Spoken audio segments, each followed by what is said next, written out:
Okay hello दोस्तों। और एक नई वीडियो में आप सभी को स्वागत है। आज की इस वीडियो में मैं बात करने वाला हूँ अबाउट स्लोगन नंबर जो मैंने रीड किया था yesterday. I talk about the slogan number 52, 53 and 54 के बारे में। तो आज उसके बाद हमारे स्लोगन्स हैं 55, 56 एंड 57 के बारे में आज मैं बात करने वाला हूँ। एंड आई होप सभी लोग अच्छे होंगे। एंड अगर किसी को कोई दिक्कत है तो मैं कुछ नहीं कर सकता, बट एक एक चीज़ कर सकता हूँ, वह भगवान को प्रार्थना कर सकता हूँ आपके लिए कि हाँ, आप जल्द से ठीक हो जाए सभी, एंड अच्छे से रहे अपने ज़िंदगी में। एंड अच्छा काम करें जो कि आपको सोसाइटी को पे बैक करना चाहिए। सोसाइटी जो भी दिया है आपको उसे पे बैक करे, कुछ काम के जरिए या कुछ हेल्प के जरिए, कुछ भी हो सके। तो आते हैं आज की टॉपिक के ऊपर। तो without wasting any time let's begin करते हैं। तो सभी वीडियो की तरह इस वीडियो में भी मैं बात करने वाला हूँ अबाउट जो यस्टरडे मैंने रीड किया था उसके बारे में। एंड ओके, वो बात करने से पहले मैं जिन्होंने भी मेरे इस चैनल पे पहली बार देखा इस वीडियो को, तो मैं उनको बताना चाहूँगा कि मैं इस चैनल पे ना जो वीडियोस मैंने रीडिंग करता हूँ, जो बुक को रीड करता हूँ, उसकी जो वीडियो फुटेज होती है उससे मैं इसमें अपलोड करता हूँ। एंड कोई और चीज़ भी नहीं। ओके, एंड इस पे ऊपर मैं जो भी रीडिंग करता हूँ उसके साथ बाद ना मैं उसके ऊपर थोड़ी सी मैं डिस्कस भी कर देता हूँ, ताकि इजीली आपको समझ में आ जाए, ताकि इजी हो जाए। ओके, तो आ जाते हैं आज की जो टॉपिक ऊपर। लेकिन उससे पहले जो हमारे जो परंपरा चला आ रहा है, जो कि पिछले दिन का जो रिवाइज करना है उसे हम करते हैं पहले। तो श्लोक नंबर 52 के बारे में बात करते हैं, जो कि आत्मज्ञानी की सहज चंचलता भी शोभायमान है, जबकि विशेषत विवेकहीन की शांति भी उसे शोभित नहीं करती। ओके, आत्मज्ञानी कैसे दिखता है?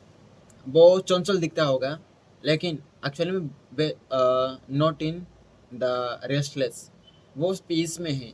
But when we see the acting, अज्ञानी क्या करता है कि वो एक्टिंग करता है कि शांति में रहने का, बट वो एक्चुअली शांति में नहीं होते, वो अंदर बहुत अशांति में होते हैं। ओके, एंड नेक्स्ट आते हैं श्लोका नंबर 53 के बारे में। वो क्या कहता है? सभी प्रकार की कल्पनाओं से मुक्त होकर सभी बंधनों को तोड़कर आत्मा ज्ञानी कभी तो महाभोग को आनंद लेते हैं और कभी गुफा पर्वत पर विराजते हैं। ओके, यहाँ पर श्लोक नंबर 53 में यह कहा गया है कि जो आत्मज्ञानी होता है वो सारी चीज़ों का करता है, उपभोग करता है, लेकिन उसमें लिप्त नहीं होता। एंड सारी बंधनों से लिप्त होकर वो सारी चीज़ों को उपभोग करता है।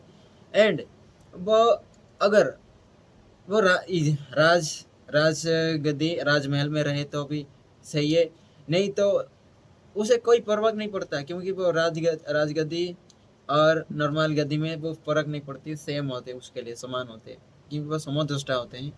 एंड कभी कभी वो हिमालय में पर्वत जाते हैं सब अकेले, सारी दुनिया को छोड़कर वो अकेले चल पड़ते हैं अपने आप को खोज में, एंड वहीं पे वो बस जाते हैं।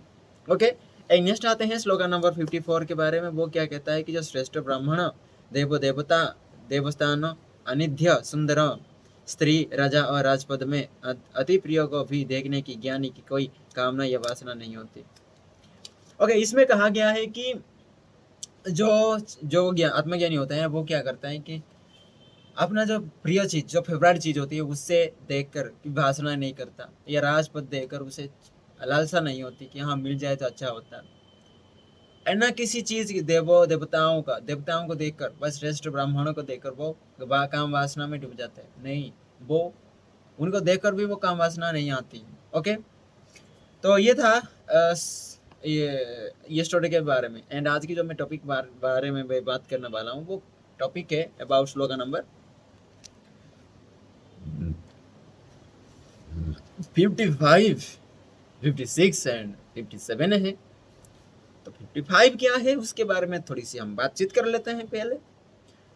भृत्यं पुत्रैः कलत्रैश्च दहित्रैश्चापि गत्रोजैः विहस्य धिक्कृत योगेन यति विकृतिं मनाक। ओके, सामान्य अर्थ की बात करो इस श्लोक के, जो आत्माज्ञानी है वो अपने निकट संबंधियों, सेवकों, पुत्र पुत्रियों, पत्नी, प्रपत्रों आदि से दुख्तार मिलने या उपहास करने पर भी क्लांत या अशांत नहीं होता।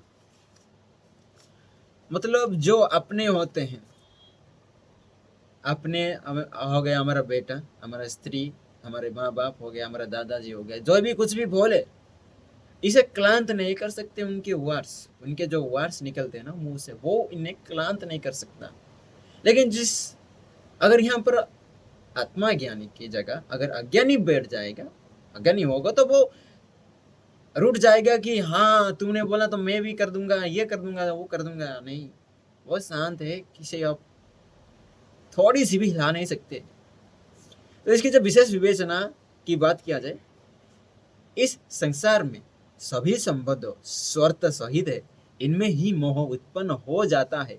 संसारी व्यक्ति इन संबंधों के लिए अत्यधिक कष्ट उठाता है, अपनी पत्नी, संतान आदि के लिए जीवन भर कठोर श्रम करता है।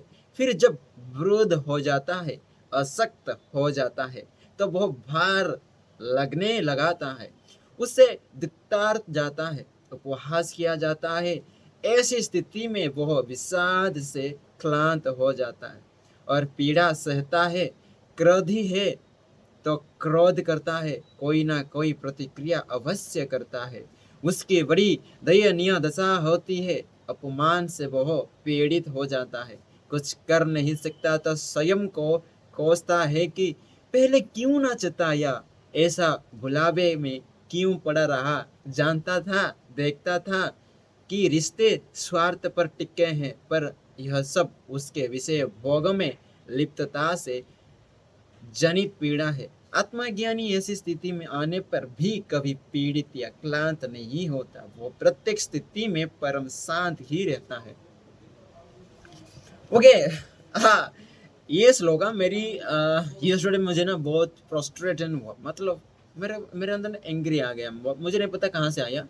बट मैं कल सोने के लिए गया, सोने के लिए मैं सोचा कि हाँ 11 बजे हम सोते हैं, तो मोबाइल थोड़ी सी दिखा, mobile phone Insta reels scrolling किया। स्क्रॉलिंग करने के बाद जब 11 बजा तो मैंने और नहीं बंद किया। एंड उसके बाद मैंने बोला कि अरे और 30 मिनट थोड़ा देखते हैं। और देखा देखा देखा देखा, उसमें रील्स में मुझे एक देखा कि जो कि मुझे बहुत दुख है। मुझे पता है कि दुख नहीं होना चाहिए, क्योंकि आत्मज्ञानी को होना नहीं चाहिए, किसी चीज़ की भी दुख नहीं होनी चाहिए। तो मैंने ओके ठीक है, तो मैंने बाहर गया तो बहुत फ्रस्ट्रेस लग रहा है कि बहुत एंग्री हो रहा है। भाई मैं क्या करूँ, मैं ना मारने की कोशिश कर रहा हूँ। वाल्स होते हैं ना हमारे जो घर, ये हम देख सकते हो, मेरी जो जहाँ पे मैं रहता हूँ वहीं पे वाल्स है ना मेरी, जो उसे मारने की कोशिश कर रहा हूँ, लेकिन मारता नहीं, क्योंकि मुझे पता है मारने के बाद भी मुझे ही दर्द होने वाला है, तो मैं मारता नहीं। एंड लास्ट में भगवत गीता को मैंने थोड़ी सी रीड किया, तो मेरे को शांत मिला, थोड़ी सी शांत हुआ। उसके बाद आकर फिर से मैंने मोबाइल देखना शुरू कर दिया। एंड खत्म किया कब, मैंने 4 बजे सोया लास्ट नाइट में। आई स्लीप एट 4 AM सुबह की। ओके, ये श्लोका भी यहीं पे कहती है, वही है। हम जो चीज़ बहुत परिवार के लिए करते हैं, ये सब करते हैं, कठोर परिश्रम करते हैं, वृद्ध होने के बाद आवश्यकता हो जाता है, एंड हम अपना देह त्याग कर देते हैं। बंधन में हम बंधे रहते हैं। इतना परिश्रम करके वो अपने परिवार के लिए करता है, अपने पत्नी, अपना स्त्री के लिए करता है। ओके, अपना पत्नी और बेटी बेटियां, पुत्र पुत्रियों को के लिए करता है, बट एक्चुअली वो नहीं होते। एंड इसमें वो पीड़ित हो जाता है, but in the case of the आत्मा यानी वो पीड़ित नहीं होते इसमें। एंड एक चीज कहता है कि अगर जब वो अपमान पीड़ित हो जाता है, कुछ कर नहीं सकता, तो स्वयं को कोसता है कि पहले तो कुछ जानता होता, कुछ करता, तो अभी आज ये नहीं देखना को मिलता। अपने आप को कोसता है कुछ ना मिले तो। लेकिन ऐसा नहीं करना चाहिए, ये पता है ना सब कुछ अपने अंदर ही है। आप चाहो तो आप इसे निकाल सकते हो, आप नहीं तो नहीं। इस बंधन में लिप्त हो सकते हो, या इस बंधन में, दोनों बंधन है। मतलब इस बंधन में लिप्त हो गए तो आप भगवान के शरण में जा सकते हो। भगवान के शरण में, भगवान का मतलब आप उस और इस पर नहीं हो, आप वो माइंड और स्टेट में रह सकते हो जिसमें आपको बहुत सारी खुशी मिल सकती है और परम सुख। ओके, नेक्स्ट आते हैं श्लोका नंबर 56 के बारे में। वो क्या कहना चाहता है कि संतुष्ट अपि न संतुष्ट किन्न अपि न च विखिद्यते तस्यार्ज्य तस्याश्च हृदशां तां तां तादृशा एव जानते। इसकी जो सामान्य अर्थ की मैं बात करूं, वो कहना क्या चाहता है,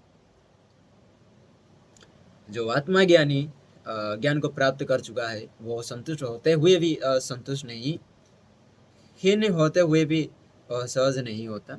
उसके इन कौतूहलपूर्ण दशाओं को केवल वही समझ सकता है और उसके जैसा ही ज्ञानी हो। ओके, जो आत्मज्ञानी होते हैं वो प्राप्त कर चुका था कि हाँ, संतुष्ट नहीं है, वो संतुष्ट होते हुए भी संतुष्ट नहीं, हीन होते हुए भी असहज नहीं होता। उसकी इन कौशलपूर्ण दशाओं को केवल वही समझ सकता है जो उसी तरह का उसी की तरफ हो, उसी तरह की इंसानी उसे पहचान सकता है। और इसकी जब विशेष विवेचना की बात किया जाता है, देखने और होने में वही अंतर है जो मानने और जानने में एक में प्रतीत होती है कि जबकि दूसरी में निश्चय। महर्षि अष्टावक्र इस विषय के बारे में बता रहे हैं तो निश्चय ही महत्वपूर्ण है। वो उस दशा में ले जाने का लक्ष्य रखते हैं जहाँ कोई विकल्प शेष ही ना रहे, पूर्ण निर्विकल्प हो जाए। आत्मा ज्ञानी को इसी निर्विकल्पता के कारण कोई समझ नहीं सकता। वह संतुष्ट है पर संतुष्ट नहीं दिखता, वो खिन्न है पर असहज नहीं दिखता। उससे साधारण संसारी को आश्चर्य होता है, जो है वो दिखता नहीं, जो दिखता है वो है ही नहीं। ओके, जो साधारण संसार लोगों को, जो आत्मा ज्ञानी को क्या दिखता है कि भाई वो असंतुष्ट है। बाहर से तो असंतुष्ट दिखता है बट अंदर वो बहुत शांत है। But in the case of the जो मेटेरियलिस्टिक चीज होते हैं, जिनके पास बहुत सारा पैसा होता है, सपोज लेते एग्जांपल लेते हैं, सपोज बहुत सारा पैसा है तो वो शौक तो करता है कि भाई यहाँ मैं बाहर शांति हूँ, मेरे पास बहुत ज्यादा पैसा है तो मैं आराम से हूँ। बट वो अंदर ना बहुत बेचैन रहता है कि भाई अगर ये कुछ गलती हो गया तो मेरा ये सारा पैसा लॉस हो जाएगा, ये कुछ हो गया तो भाई कुछ घटित हो जाएगा। इतना डरा डरा डरा के रहता है, वो अशांत रहता है। पर दिखता है कैसे, या इसलिए तो यहाँ पर कहा गया है कि जो दिखता है, जो वो दिखता नहीं, जो दिखता है वो ही नहीं, जो दिखता है वो ही नहीं। ओके, तो नेक्स्ट आते हैं श्लोका नंबर 57 के बारे में। ये था श्लोका नंबर 56 के बारे में। 57 क्या कहना चाहता है कि कर्तव्य तैव संसारो न तम पश्यन्ति सूरय शून्याकार निराकार निर्विकार निरामयः। सामान्य अर्थ की बात किया जाए, सामान्य अर्थ की बात किया जाए इस श्लोक की, वो कहना क्या चाहता है, संसार कर्तव्य से संचालित है। इस सत्यों का निश्चय करके ही शून्यकार निराकार निर्विकार और निरामय आत्मा ज्ञानी इस संसार को कोई महत्व नहीं देता। कि जो संसार का कर्तव्य से संचालित है, इस सत्यों का निश्चय करके ही शून्यकार निराकार निर्विकार और निरामय आत्मा ज्ञानी इस संसार को कोई महत्व नहीं देता, क्योंकि उसे पता है कि what is the real truth, सच में क्या है उसे पता है, ही नोस।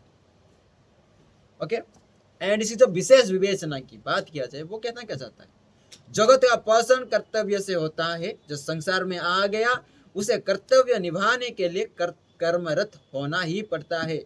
संसारी को कर्तव्य के साथ कर्म में रसों की प्राप्ति होने लगती है तो वह उनमें लिप्त हो जाता है। विषयों के रस में डूबा वह कर्तव्य को तो भूल जाता है और कर्तव्य और लिप्साओं में जुड़ जाता है। उसे विषयों से भरा संसार ही सत्य लगने लगता है। तब उसके कर्म को प्रेरित करने वाले विकार लोभ मोह ईर्ष्या और क्रोध बन जाते हैं। संसार उसके लिए जाल बन जाता है जिसमें वह जन्म जन्मांतर तक फंसा रहता है। आत्मज्ञानी संसार के इस मिथ्या तत्व को जानकर ही उसे महत्व नहीं देता और संसार मुक्त हो जाता है। ओके, यहाँ पर बहुत बड़ी चीज के बारे में बात की गई। मतलब मैं कहना क्या चाहता हूं कि जो जगत, जो पसंद होता है वो कर्तव्य से ही होता है। हाँ, यहाँ पर आता है कर्तव्य दो टाइप के होते हैं। कर्तव्य तो होता है, एक इंसान ऐसा करता है कि भाई उसमें वो लिप्त होता है, कर्तव्य तो करता है, उसके में रस मिलता है, जो का लालसा की वो लिप्त हो जाता है उसमें, एंड ऐसा ही वो कर्तव्य ही भूल जाता है, लास्ट में वो लिप्त, उसमें लिप्त हो जाता है और रस में लिप्त हो जाता है, एंड बट वो कर्तव्य को भूल जाता है। लेकिन इस आत्मज्ञानी इस संसार को में मिथ्या तत्व को जानकर इस जगत को महत्व नहीं देता है, जो संसार मुक्त हो जाता है। ओके, ये था श्लोका नंबर 57 के बारे में। ये था लास्ट श्लोका आज के लिए, जो कि मैंने डेली में रीड करता हूँ ना, 3 श्लोकास। इसके जो आज 3 श्लोका थे, एंड आज मैंने 55, 56 एंड 57 के बारे में रीड किया। तो I think I hope okay. मुझे ना, जब मैंने पहली श्लोका रीड किया, सेकंड श्लोका जो हाफ मैंने रीड किया, मैंने स्लो रीड किया, तो मेरे वोकल कॉर्ड में ना बहुत पेन हुआ, तो मैंने चिल्ला के बोल दिया। चिल्ला के बोलने से मेरी जो रुक रुक आ रही थे ना, वो भी निकल गया। तो अभी थोड़ी मेरी दर्द कम थोड़ी सी रिड्यूस हो गई। ओके, जब तक खुल के नहीं बात करते हो ना, तो कहते हो तो यहाँ पर से आपको वोकल कॉर्ड में प्रेशर पड़ती है बहुत ज़्यादा। ओके, ये था आज के लिए इतना ही। एंड इसकी जो आज है 26 बोलता हूँ, सॉरी सर, आज मार्च 6 2025, एंड आज थर्सडे मतलब गुरुवार। ओके, एंड आपको मिलते हैं नेक्स्ट वीडियो में, एंड उसमें हम बात करने वाले हैं श्लोका नंबर 58, 59 एंड 60 के बारे में। तो आज का टाइटल क्या रखने वाले हैं आज? इस वीडियो का टाइटल में क्या रखने वाला हूँ? हुआ आत्मज्ञानी completely avoid the संसार। ओके, एंड आई होप सभी लोग अच्छा होंगे, एंड इतना ही, एंड मिलते हैं तब तक के लिए बाय, एंड ख्याल रखना अपना, एंड नेवर स्माइल करने के लिए कभी कभी मत भूलना, क्योंकि क्या पता आपकी स्माइल से किसी के दिन बन जाती हो। Okay, bye.